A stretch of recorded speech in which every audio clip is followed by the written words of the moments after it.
Salam, hər vaxtınız xeyir olsun. Kanalıma xoş gəlmisiniz.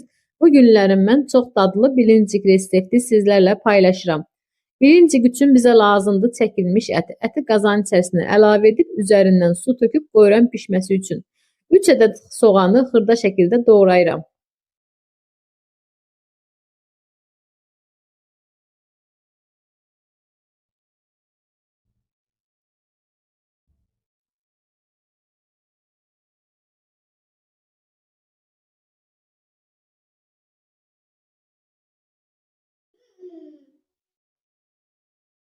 Doğradığım soğanı ətin üzərindən əlavə edib qarışdırıram.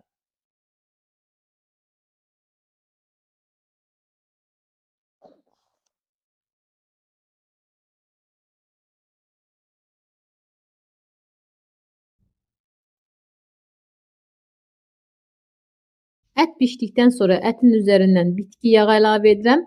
Daha sonra duz, üstüyot, qırmızı şirin biber əlavə edib qarışdırıram.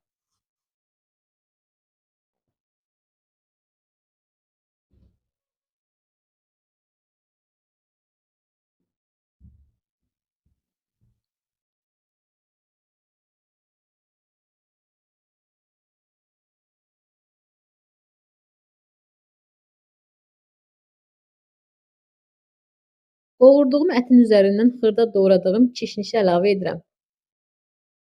İçliyimiz artıq hazırdır. Qoyuram kənarda soğuması üçün.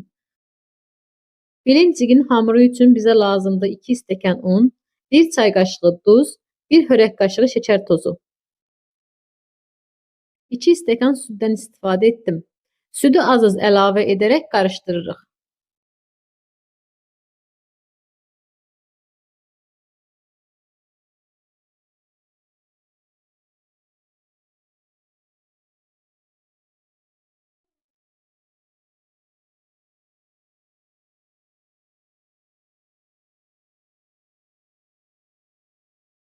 Südlə unu yaxşı qarışdırıb açdıqdan sonra üzərindən yarım stəkan su əlavə edirəm.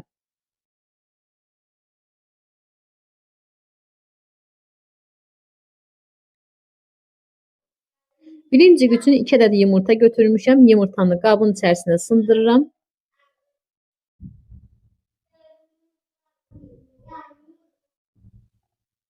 Yumurtanı çəngəllə yaxşıca qarışdırıb bilinciyin hamurunun üzərindən əlavə edirəm.